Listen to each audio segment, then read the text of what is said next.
Hello, good morning. Welcome. Come on in, back round the kitchen table. It's been a while. Nothing's changed. Your favourite cup's still in the cupboard and your slippers are still in the basket waiting for you. Nothing's changed. Although I have made an additional cooling area for my friends in the southern hemisphere. There's a fan and some ice cold water waiting for you in just behind the camera there. Welcome. You're so very welcome. It's been such a long time since I've popped in to say hello from the kitchen table. I hope you're well. I hope 2022's eased you in gently.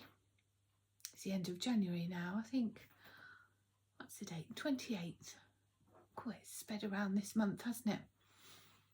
Yeah, seems only 2 minutes since, doesn't it? It was all the hubbub of Christmas and New Year, and now we're entering into February. There's definite signs as well. We haven't had a particularly harsh winter. Well, we haven't had a harsh winter at all so far. And the garden is just bursting with new life. All the daffodils and tulips are really shooting up. It's because it's been so mild, and we didn't have our first frost until, oh gosh, early December, middle December. Haven't had it harsh at all. It's been lovely. I'm already waffling on and going on a tangent. If you're new here, you're so very welcome. My name's Kelly, and this is my podcast, my corner of the internet, where I talk about my crafty life and sometimes gardening, sometimes baking, you know, just the things I get up to. I run Layfamilyyarn with my family, my husband Nick and my daughter Megan, and our poodle Jeff, the supervisor.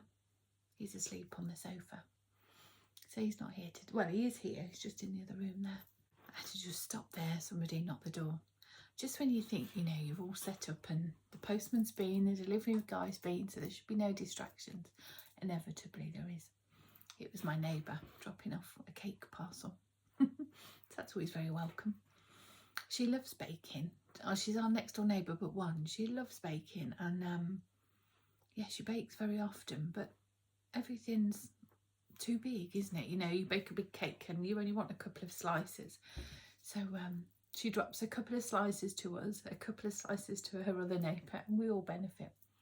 Bless her. She just wraps it in tin foil and pops it on the doorstep. I don't know what it is today. I'll have to have a look. So how have you been crafty wise? I've been having a chat with friends recently because, oh gosh, at work, I mean, this is a serious problem, guys. Really serious problem. But we at work have been dyeing lots and lots and lots of new yarn, particularly tonals.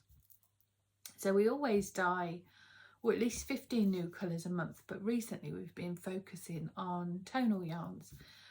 And oh my goodness, they really do anchor yarn together. They're magic. I should have brought some to show you, but I didn't. I don't ever do that really, do I? I just chat really, and show you what I've been doing. But yeah, tonal yarns. When I go to yarn shows, this was even before I was a yarn dyer, I never bought tonal yarns. Your eye is always drawn to those pretty speckles, those variegators that you just couldn't leave behind, you know.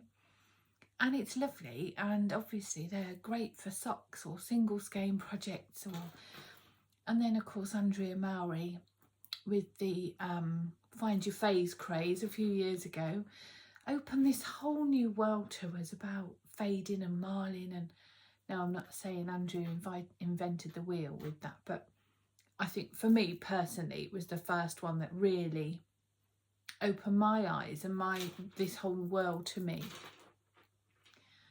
But tonal yarns, oh, they anchor, that's the word, they anchor colours together. I'll try and pop in a couple of pictures here if I can, but if you take a couple of speckled yarns or a variegated and a speckle and throw in a couple of tonals, they truly anchor projects together. It's not a fade necessarily, but it just they connect the colours so beautifully. They're magic. And we're at work, we've been dyeing, oh, loads. I think we've just done 40 new colours. So I think on the website now I've got about 65 tonal yarns all in stock. It's brilliant. But with that, when you're every day, you're either dyeing yarn or you're surrounded by yarn, be that putting customer orders together, be that rearranging our shop, playing with colours to match for patterns, for customer requests, or just for pleasure, the inspiration can become quite overwhelming. And this is what I found recently. I was talking to friends about this and how I want to knit about 30 jumpers. And I want to, yeah, it's jumpers. Jumper garments are, oh, they're just striking such a chord for me at the minute. Yeah, I want to cast on everything. But with that, your brain's so busy and overwhelmed and consumed with colour combinations and pattern combinations, and oh, it's lovely. But what I found was I just become overwhelmed and yeah, and then the creativity becomes all consuming. You know, it can get in your head a bit. Does that make sense? Maybe I don't make any sense at all. I know what I mean. But a friend of mine, Susan, she suggested, which I just think is a genius idea, so I thought I'd share it with you all, to have a book, not a journal, not anything as fancy as that, because that's just not my. It's too time consuming for me. I love it as an art form, and to see people's creativity expressed in the medium of journaling, I think is beautiful. It's amazing, but it's not for me. Lists, yes, but not journaling, certainly not art journaling. But what Susan was saying is how designers must have this same issue, that they can be walking down the street and a leaf will strike inspiration for a pattern, and they must have a way of just jotting down a sketch or noting a stitch pattern, you know, just a little design diary, or I know we do it with dye. We have notebooks all over the dye studio, and when colour combinations strike, or if we see something that inspires, we'll make notes and then it's there to come back to. And this is kind of what Susan was saying. So all these patterns that I'm itching to cast on, or that are inspiring me, or colour combinations in the shop, just write them all down in a notebook. I could even swatch if I wanted to take it that step further. I could certainly put notes of the colourways with matched to the pattern. I mean, I could even put yarn samples if I so choose, you know, because I have access to yarn so freely. So, but then when the creativity slows down, when our mojo goes on holiday a little bit, that book will be there to spark some oomph, hopefully. But that's the thought anyway. We'll see. I'm certainly going to give it a go. I say nothing fancy. I'm not going to be decorating it or anything like that. It is just literally found this jumper pattern, like this yarn combination. So yeah, that's one of my plans. I'm going to try and keep this videos a little bit shorter, so I'm not going to show you everything that I've been working on today, in the hopes that if I make them a bit shorter, I can do them more frequently and spread out my making. One of the things I did want to really talk to you about was the patterns Nick and I made over Christmas.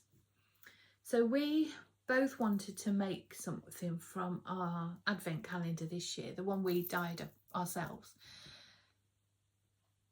And I was testing it in the Skyline wrap for Helen Stewart.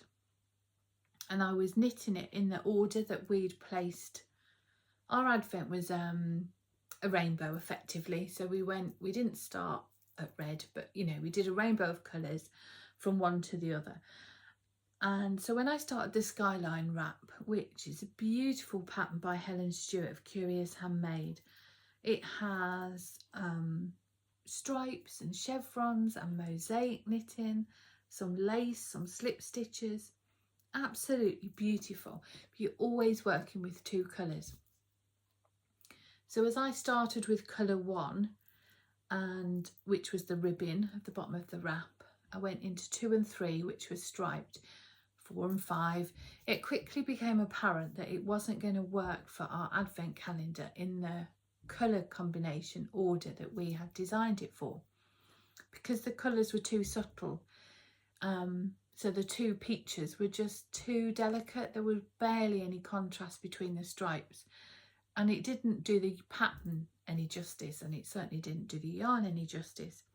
But I was committed to the pattern, and I wanted to make the pattern, so I just mixed up the orders. So I put 24 with 2 and just striped them that way, and I love it. So this was my project. So this is the Skyline wrap by Helen Stewart, and it was part of the Knit Vent. So you can see they're still subtle there, the colour changes, the yellow and the purple. Even more so in there, because you wouldn't think that was necessarily striped, but it is. And I love the subtlety of it, you know. Really, really pleased with it. Such a beautiful pattern. And to knit, it's lovely because you're always working with 2 colours. You can see the amount of different techniques, stitch techniques and patterns. So you are always engaged and interested with it. And it's one of those that's just so easy to wear as a scarf. I have blocked this, but I never block aggressively. It's just such an easy wrap to wear. I think wraps are in general, aren't they? They're very wearable. Oh, it's so cosy. I haven't worn it yet. So I was really pleased with this one, but Nick then wanted to make a shawl that he could knit with the colours in the order that we had dyed them. So we decided then that we would do a little experiment, that we would choose a pattern for him that was the same shape, the same size roughly, yeah, you know, just a similar style, so that we could really show how different patterns look in exactly the same yarn just by changing the colours around. And the effect was unbelievable, really. I was really surprised. So we did it quite scientifically, in that we both used yarn from the same dye batch. They were from the same dye lot. They were from the very first test skeins we did. So they were identical. And yeah, I'll show you Nick's. He knit the Adventuresome wrap by Amber O'Brien. What end do we start at? This peachy end. And the grey in between is Seal Island. Oh, isn't it lovely?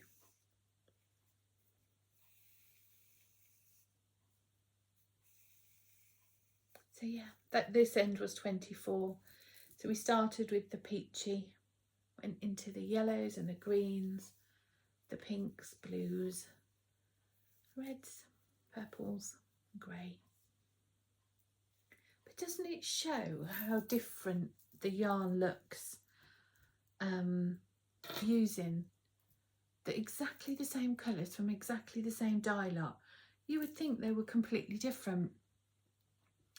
We were really, really shocked, and you'll see from the little video here that I personally think they were different yarns. And when I showed it on Instagram, everyone said the same, how yeah, you would think that they were different collections. So doesn't it just show how using the right pattern, matching the right pattern to your yarn, or your yarn to your pattern, can have such a huge effect on a project. It was really, really interesting, and I think we're going to do that again this year with our Advent project.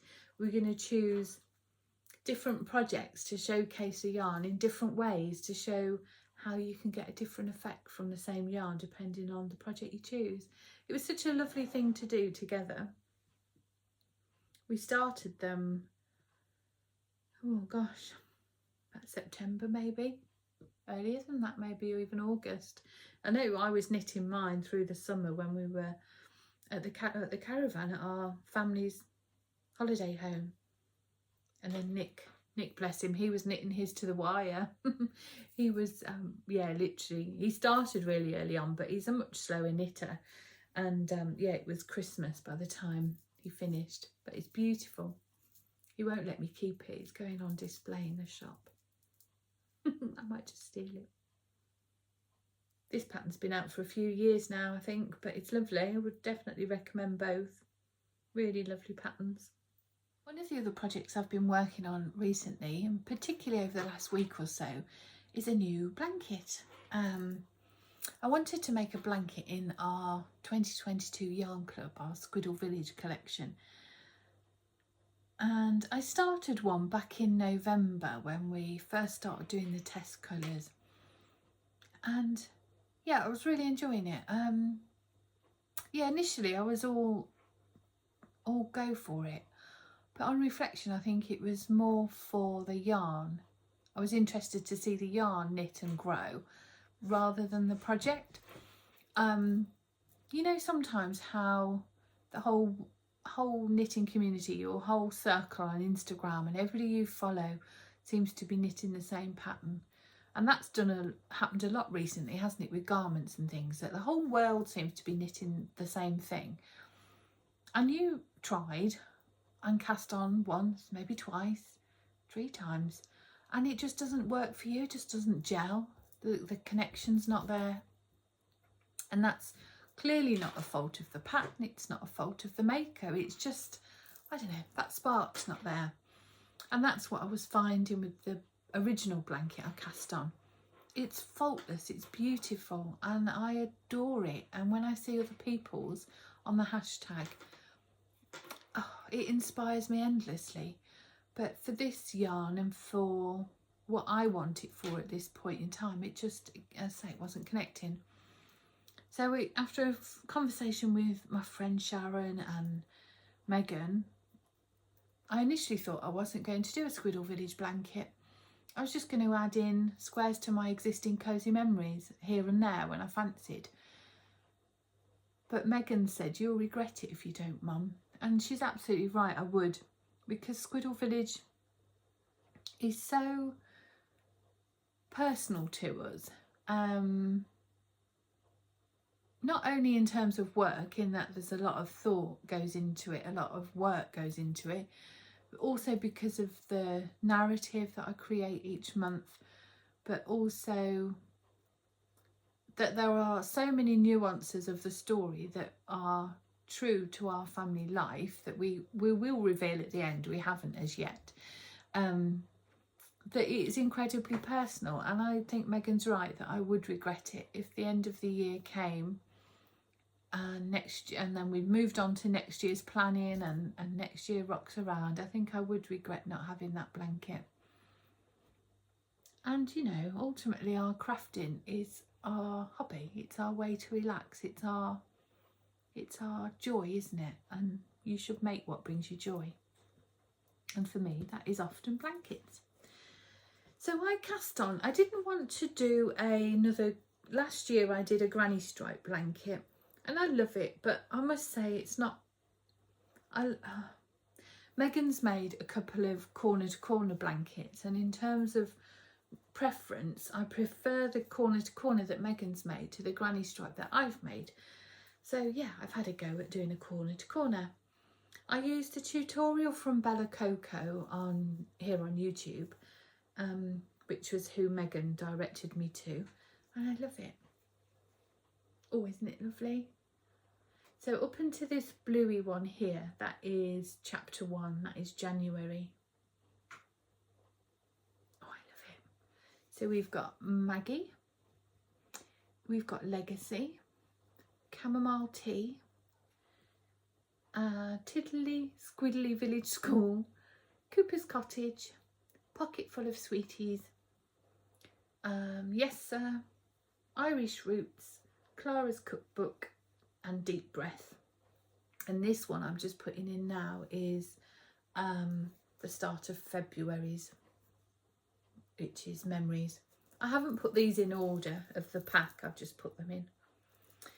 So my intention with this blanket is to continue this even width of stripe throughout the length of the blanket. Now I know the mini skeins come in 10 grams.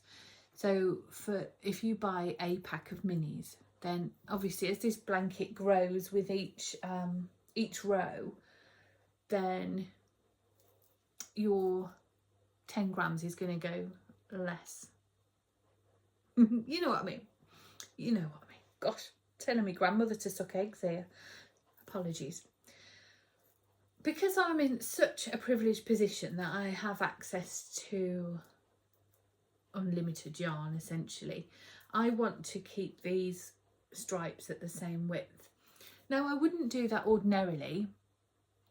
The corner to corner that sits on my sofa there that Megan has made, I'll pop a little cut in here, that's the same. It changes mid-row, it might be 2 rows, 1 row, 3 rows, blah blah blah. But as a yarn dyer, I want this to showcase our 2022 yarn club. And I think when I start putting in just one stripe of a colour, that's not going to showcase the yarn, is it? So that's another reason why I'm keeping my stripes even. So I think these 5 rounds, or rows rather, is enough width, a good inch, so that it really showcases the yarn as well. So that's another reason why I've chose it. If it was just a project for me, I absolutely wouldn't do that. I would just use my one pack of 10 gram minis, and when it changes, it changes. I do love it. I love the stitch pattern, and I enjoy doing it more than a granny stripe, actually. Yeah, I do enjoy doing it more, the process of it. I don't know why. Yeah, I'm not sure why. This is living in my beautiful bag. I've just folded the handles down, by Jilly Makes. Miss Jilly, dear friend of mine. Jilly has an Etsy shop, and she made this bag. See, I've just folded the ends over to have its little bucket.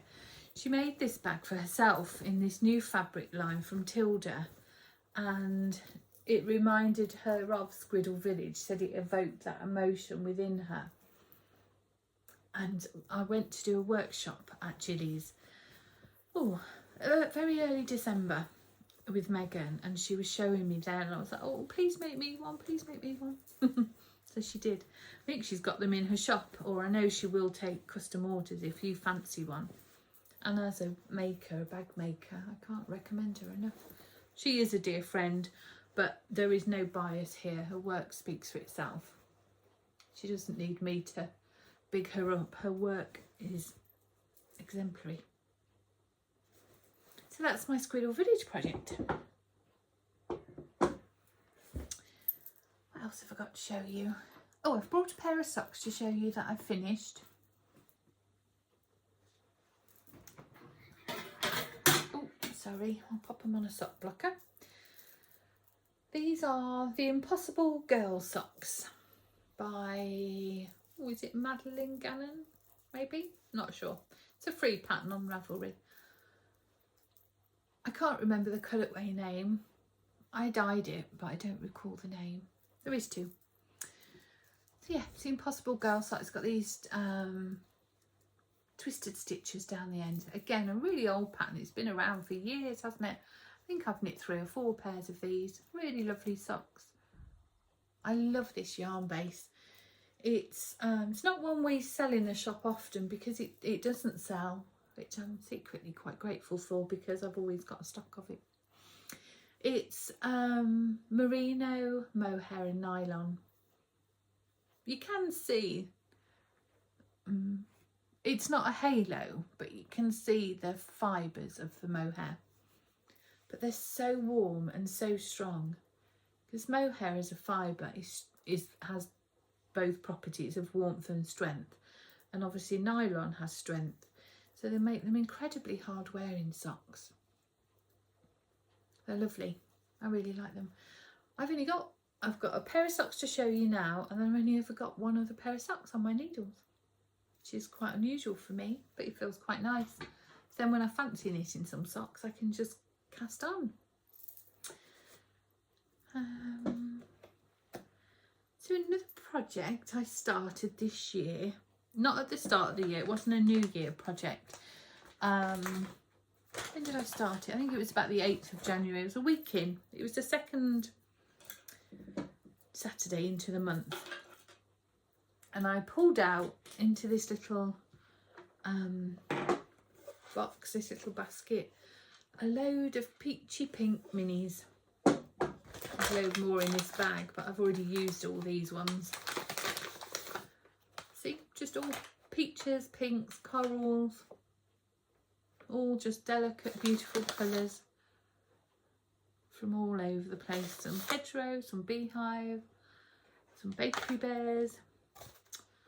Who else have we got in there? Dusty dimples, all sorts.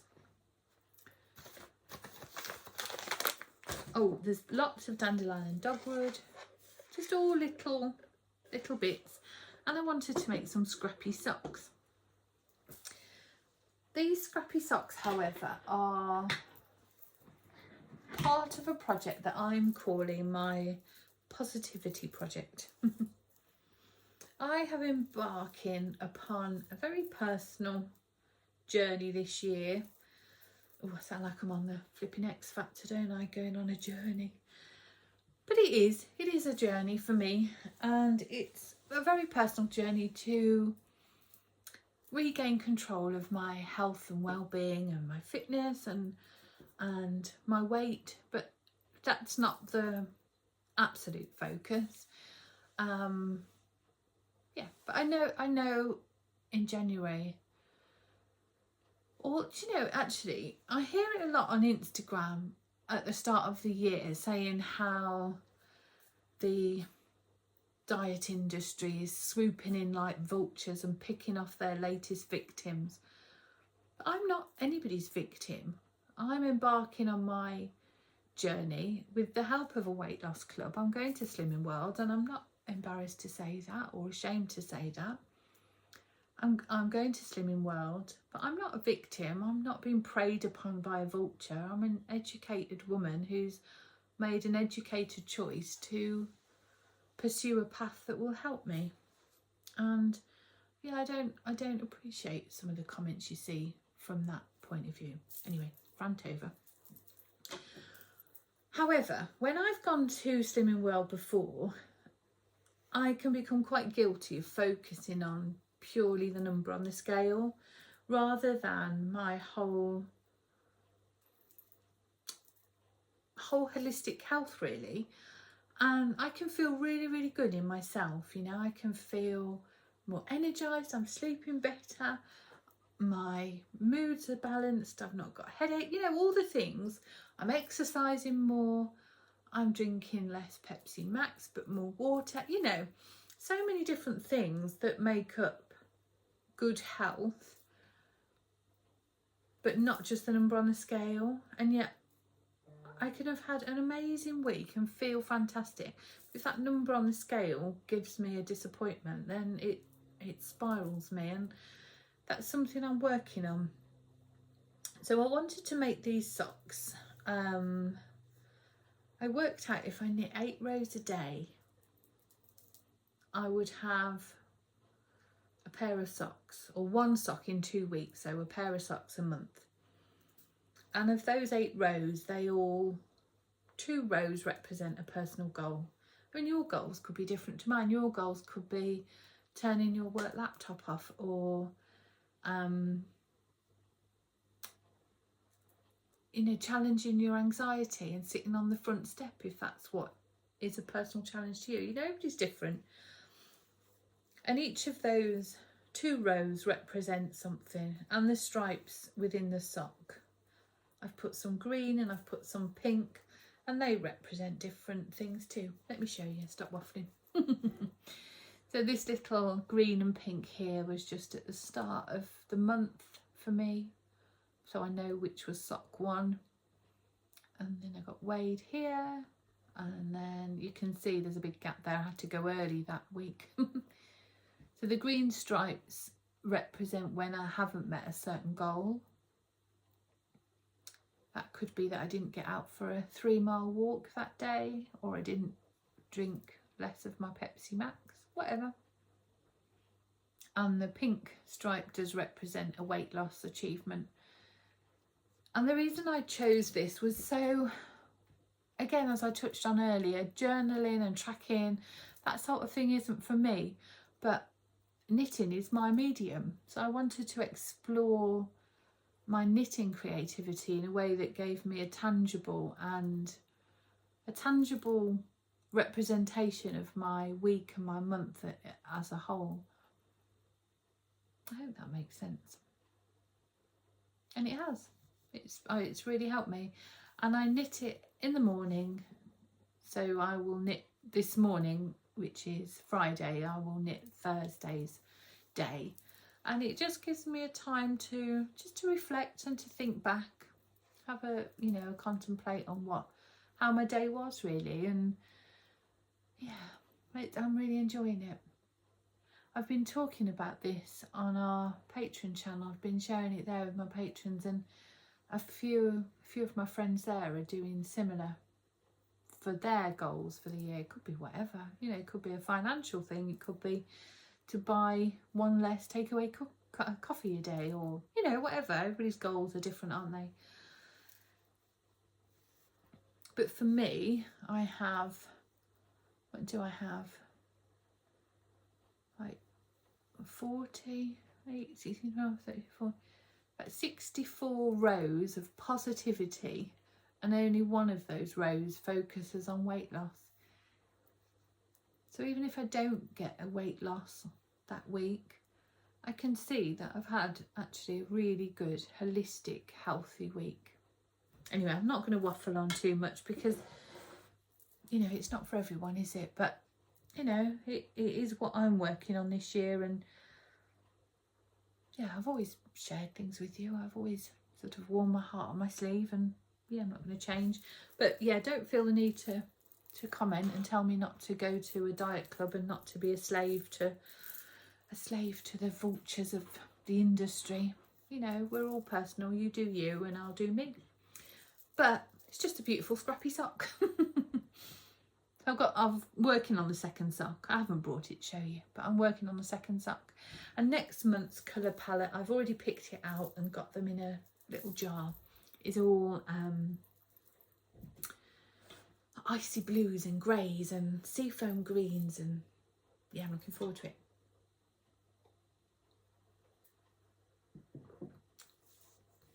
Oh, the pattern, I've used the basic concept of Jules' So Sweet Violets toe up sock.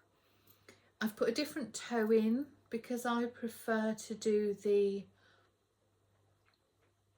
what's the cast on? Tunisian cast on? Turkish. I'll pop it on the screen. It's the one in Andrea Mowry's fluoride sock. I preferred that cast on method to the Jenny's. I've done the Go Day heel, and again, instead of the Jenny surprisingly stretchy bind off, I always do a sewn bind off, and again, that's just personal choice. But in terms of numbers, construction and instruction, it's from any one of Jules's So Sweet Violet toe up sock patterns. I'm enjoying that, really enjoying it. Don't think I've got anything else to show you. Oh, I've only one other thing I'm going to be casting on today, so I've brought it to show you, is some Quince & Co Sparrow. I've never used this yarn. I've never used linen actually. Oh no, that might be a lie. I think I had some when I was making the wondrous dishcloths, again by Jules. I usually use the Katona sheepies, you know the one I mean. Katona, which is a cotton, but one time I ordered a linen by mistake to try it, and I didn't enjoy it. It was a DK. Oh, it was really hard on my hands, which from what I understand, people say linen and natural fibres are a bit harder on your hand because there's not as much give as in wool. But Jules really recommended this one. She said it was really nice. It's not the cheapest. I think a 50-gram ball is about £11. I got it from Loop London. It's yeah, so it's not the cheapest, but it's beautiful, and apparently it blooms lovely. So I'm going to be making some wash mitts with this. I've got a few. When you're buying one, you may as well buy 4, right? I think I can get 2 out of each ball, but I want to make some wash mitts. As I say, our family's holiday home reopens in March, and Mum and Dad will be there for when it opens. Well, we're going over on the 1st of March to get the heating on and to get it aired off and comfortable for them, and then they'll be going over then.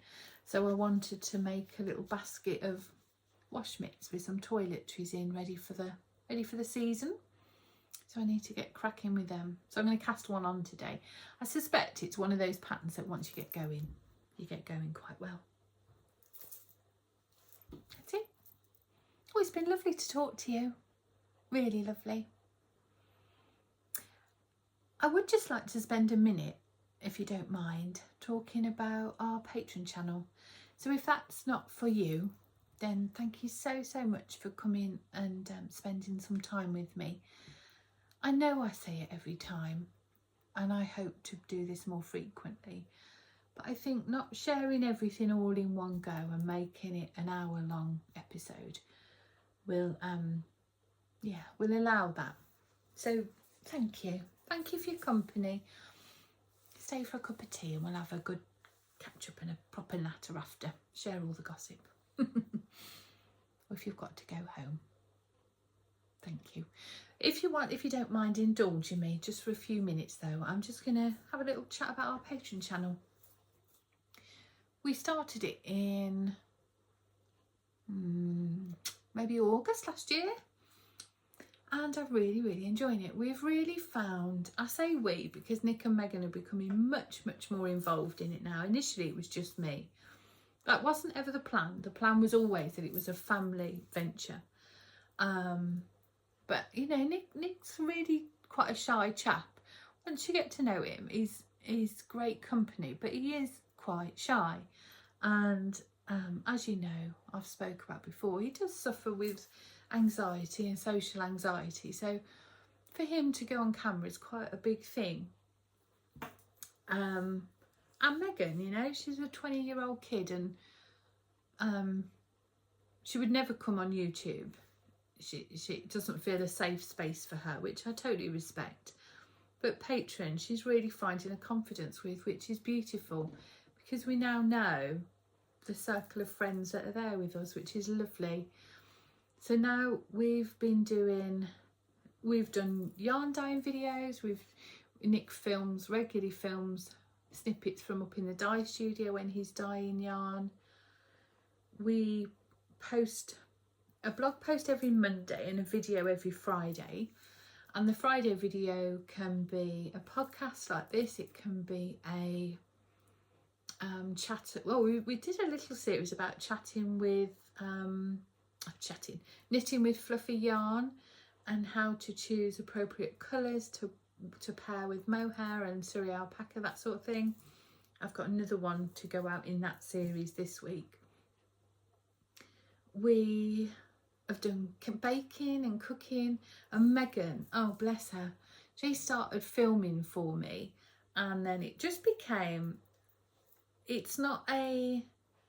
we didn't want to produce a professional cooking show. It's just mum and daughter in the kitchen chatting, and it's so natural and organic.